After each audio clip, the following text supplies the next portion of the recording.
Can you believe our daughter is coming home and we don't have a room for her? This is troubling. Can you move out this time? I was shocked to hear these words suddenly from my mother-in-law. In the house where I had been living with my husband's family, my mother-in-law labeled me as a bad wife who doesn't do household chores and criticized me daily. Then, they wanted to kick me out to make room for my husband's sister who was coming home for childbirth. We can't keep an incompetent person who contributes nothing to the family any longer. Hurry up and leave so we can free up the room. My name is Tracy. I'm a 33-year-old office worker. After graduating from college, I joined a well-known, large company in my hometown, actively working and living the life of a working adult. As a salesperson, I find fulfillment in dealing with various clients and advancing negotiations. I built my career overcoming numerous challenges and became accustomed to my job. That's when I met Nick, who would later become my husband. Nick, 2 years my senior, was the section chief at a client company. We became close through work, gradually sharing personal stories as well as business discussions. I was gradually drawn to Nick's sincere and kind nature. Apparently, he was attracted to my serious approach to work. It was embarrassing but also very pleasing to hear this later. Our relationship naturally evolved into a romance, and we got married when I turned 30. We rented an apartment in an area with good access to both of our workplaces and started our married life.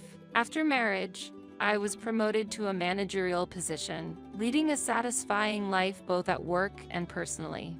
However, there was one concern: my mother-in-law's occasional visits. She, having devoted herself to homemaking from a young age, believes that a daughter-in-law should perfectly handle household chores. Tracy, you've left some dishes unwashed again. And look at all these piled up laundry. You're so sloppy. What kind of upbringing did you have? My mother-in-law would say these harsh words whenever she found the opportunity during her weekend visits.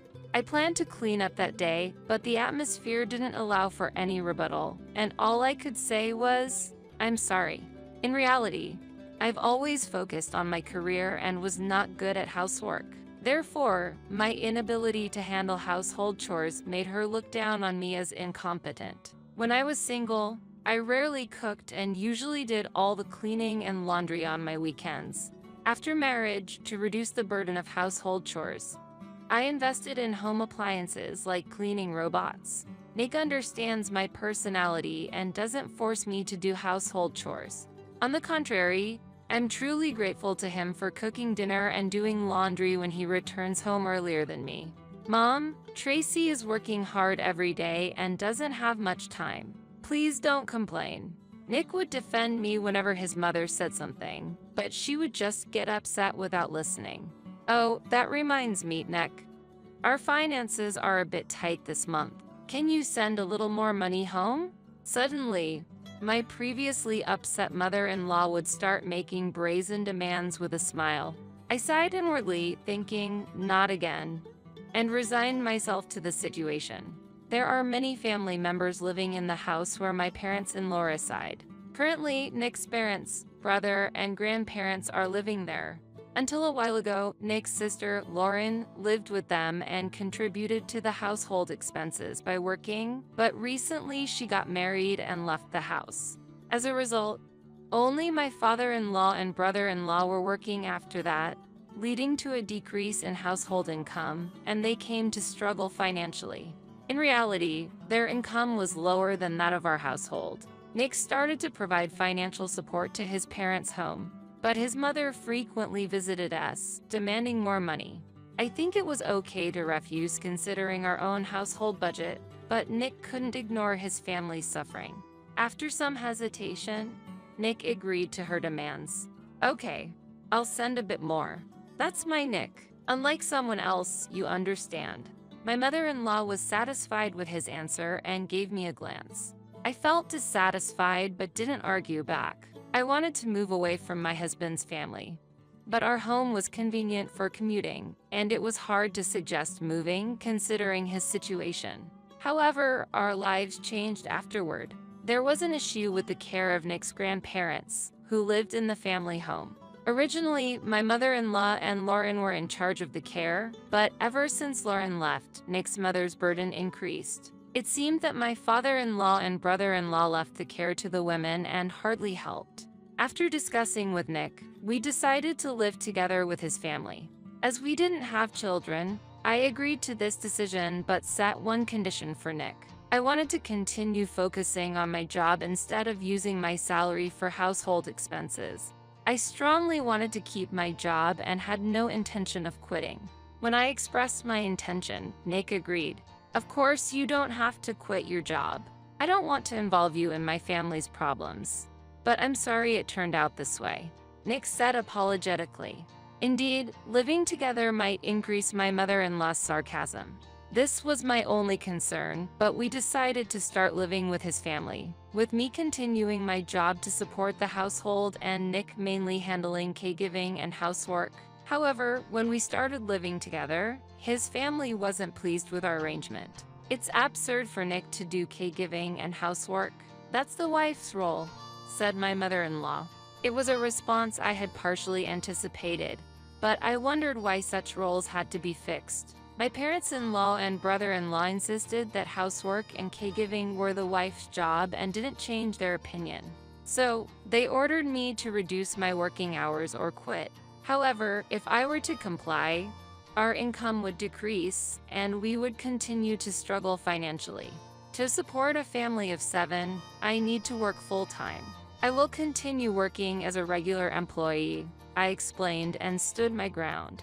However, my in-laws remained unsatisfied and deepened their displeasure of me. How can someone have such an opinion? I can't believe how disobedient this daughter-in-law is, my mother-in-law exclaimed angrily, and her attitude toward me became even harsher.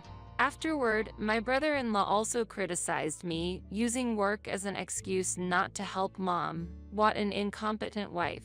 Then, both of them began leading the bullying against me. My father-in-law barely intervened and didn't protect me. Nick's grandparents, who returned to their bedroom immediately after dinner, had limited contact with me and showed little interest in me. After starting to live with my in-laws, my work became busier, and I often returned home late. When I came home after overtime, the family complained that I should come home earlier, looking down on me as if my job was insignificant. I felt deeply frustrated when they belittled my work. I took pride in my job and was committed to my responsibilities as a manager. However, my in-laws kept telling me to prioritize housework over my job, and eventually, I found more peace at work than at my in-laws' house. Once, unable to bear the bullying, I complained to Nick. Why am I treated like this despite earning the daily expenses and even paying for new furniture and appliances for your family's house? Nick listened to me seriously. He understood the problems his family would face if I were to quit my job. I'll talk to everyone. I'm really sorry for involving you in my family's issues, Nick said, and I was filled with gratitude. He must be tired from doing housework and caregiving after work. Later, Nick tried to discuss it with his whole family, but their opinions didn't change at all. My brother-in-law even angrily accused me. You didn't discipline your wife properly, and that's why she has become so selfish. It's your responsibility to train her. My in-laws agreed with him, and their criticism toward us began. I had had enough. The attitude of Nick's own family, who once received financial support from him, was unbearable. Sorry, Nick. I can't live here anymore. We discussed our future seriously in our room. Nick, too, was angry at his family's response and immediately decided we should end this living arrangement and move out soon. If we were to continue like that, our stress would only increase. Therefore, Nick and I decided to leave the house, began searching for a new residence, and started preparing for our next life, keeping it a secret from his family. Half a month later, on an afternoon, Lauren, my sister-in-law who had left the family home after getting married, returned unexpectedly. It was during the weekend and I was off work, so all of us, including Nick's family, were at home. Seeing Lauren return with a large suitcase, my mother-in-law was overjoyed. Lauren, welcome back. Have you had lunch yet? If not, I'll make something right away. Thanks, Mom. I'm really hungry. Lauren passed by Nick and I without greeting us and headed straight to the living room. Hold on a second. Lauren, why did you come back all of a sudden? Nick asked as he entered the living room. Lauren replied, I'm about to have a baby soon. It's my first time, and I feel insecure, so I've decided to come back home for the childbirth. I'll be staying here for a while.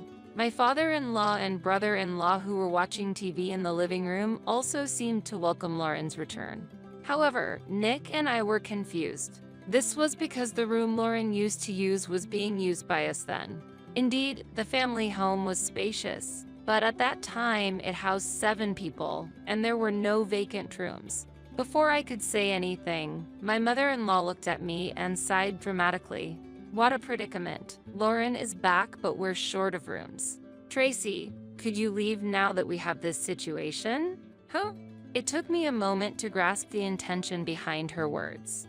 Well, the room you're using originally belonged to Lauren, right? Now that Lauren is back, it's only proper to give it back to her, my mother-in-law stated clearly. Then she laughed and said, we can't keep a useless person who doesn't help with anything around the house here, can't we? While seeking agreement from the other family members.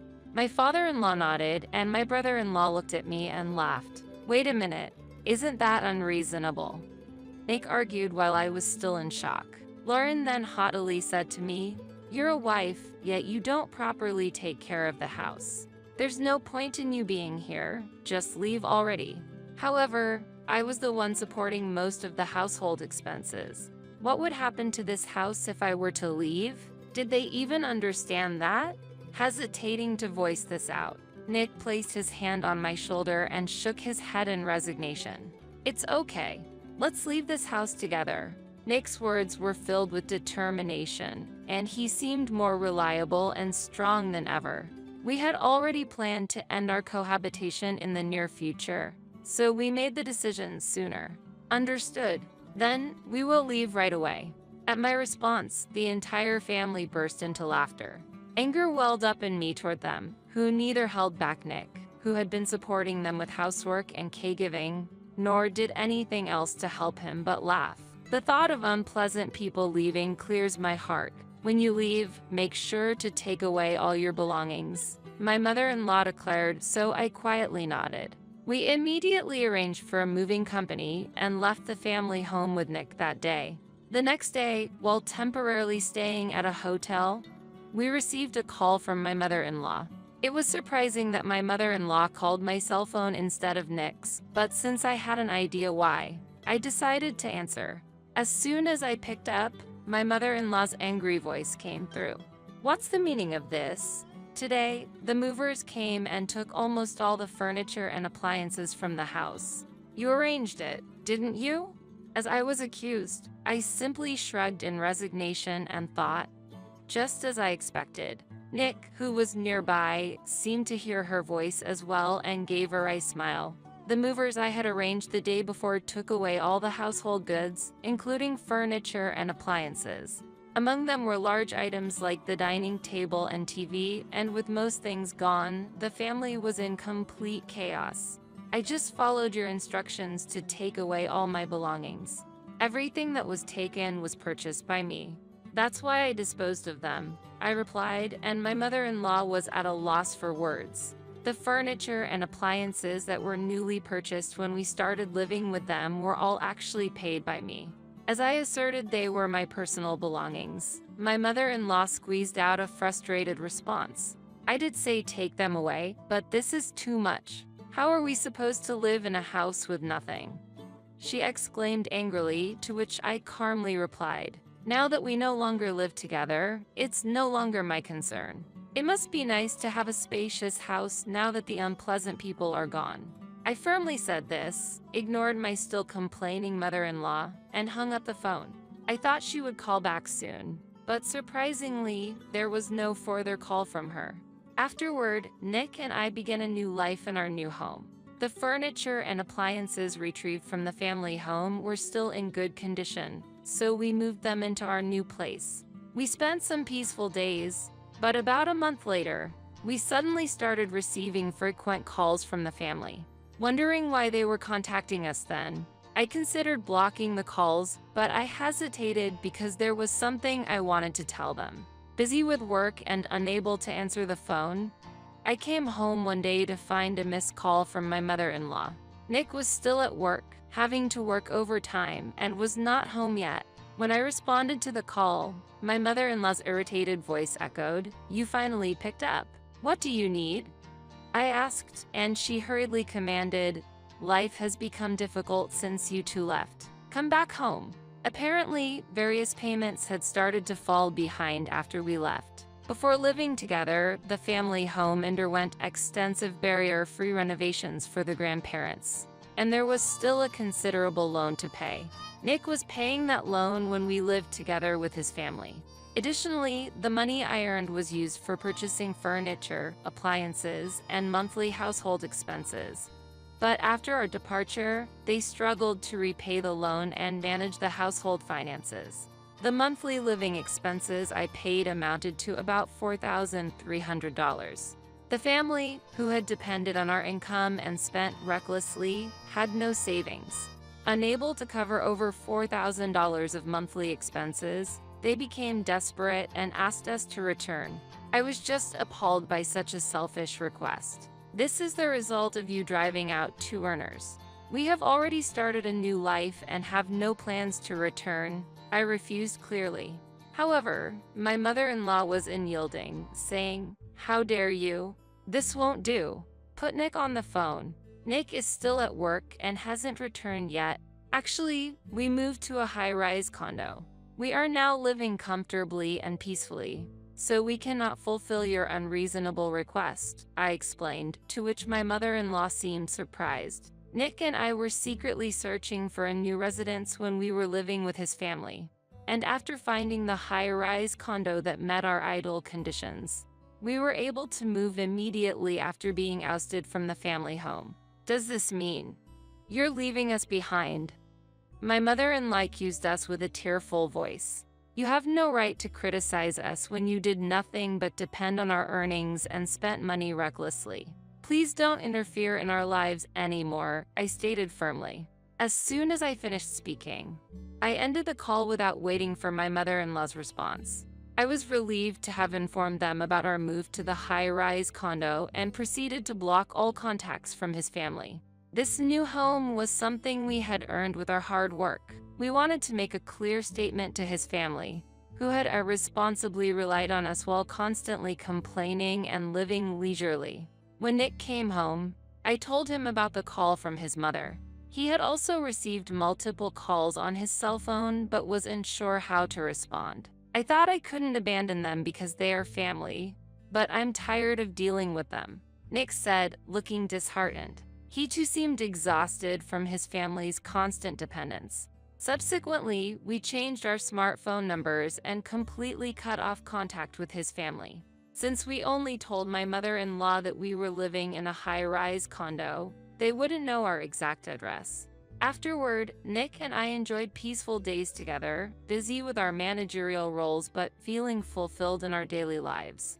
3 years passed, and Nick and I decided to check on his family's well-being after a long time. Since leaving the family home, Nick had not visited even during Thanksgiving or Christmas, so we had no idea how they were living. Upon arriving at the family home, we found no sign of Nick's family. The house was up for sale, and complete strangers were living there. Strange, where could everyone have gone? Nick wondered aloud. Encountering a friend of my mother-in-law who lived nearby, we decided to inquire about their recent circumstances. The events that unfolded at the family home over the 3 years then came to light. Lauren had returned for childbirth, claiming it was temporary, but in reality, she was already divorced and continued to live in the family home even after giving birth. Despite our departure, the addition of family members put further strain on the household finances. My mother-in-law began working part-time, and Lauren soon put her child in daycare to start working, but their nights were filled with household chores and caregiving for the grandparents. The exhaustion from adding child care to their already busy lives was understandably unimaginable. Moreover, Nick's grandparents stopped going out in order to save money, but they both eventually developed dementia. My mother-in-law had no choice but to quit her job to focus on caregiving. But even with Lauren's help, there was a limit to what amateurs could do. Unable to withstand the situation, they quickly appealed to my father-in-law to move the grandparents to a facility. But my father-in-law and brother-in-law refused to listen to them. They were relying on the grandparents' pension and were reluctant to spend on facility costs. As a result, the family's opinions were divided. I can't stand this life anymore. I've reached my limit. Nick's mother cried out in agony and left the house with Lauren and her grandchild. Left alone, my father-in-law and brother-in-law couldn't take care of the dementia-ridden grandparents, and despite hiring helpers, they soon reached their limit. Eventually, they decided to place the grandparents in a facility, but by then, the family had fallen apart and no one returned home. Struggling to pay off the renovation loan, my father-in-law and brother-in-law ended up selling the house and moved elsewhere after paying off the loan. Hearing these stories, Nick showed a sad expression filled with mixed emotions. We asked the neighbors for the name of the facility where his grandparents were staying and decided to visit them soon. A few days later, a neighbor contacted Nick, relaying a message from my mother-in-law. Apparently, she had learned about our visit to the family home. According to her, my father-in-law and brother-in-law were living together and were paying for the grandparents' facility costs, but they seldom visited them. My mother-in-law herself was living with Lauren and her grandchild, working part-time and still struggling with life. I can't stand this life anymore. Please, let us live in a high-rise condo, too. The neighbor conveyed her plea. Hearing such a request, we were just astonished. Nick, too, had grown wary of his family and stopped contacting the neighbor afterward. I don't intend to involve myself with my family anymore, but I do want to keep an eye on Grandpa and Grandma until the end, he said. I agreed with his decision and supported him, focusing more on our work than ever, especially when Nick occasionally felt the loneliness of losing his family. Having overcome difficult times, we want to live even more happily from now on. We plan to cherish our current life, live peacefully, and consider having children in the future.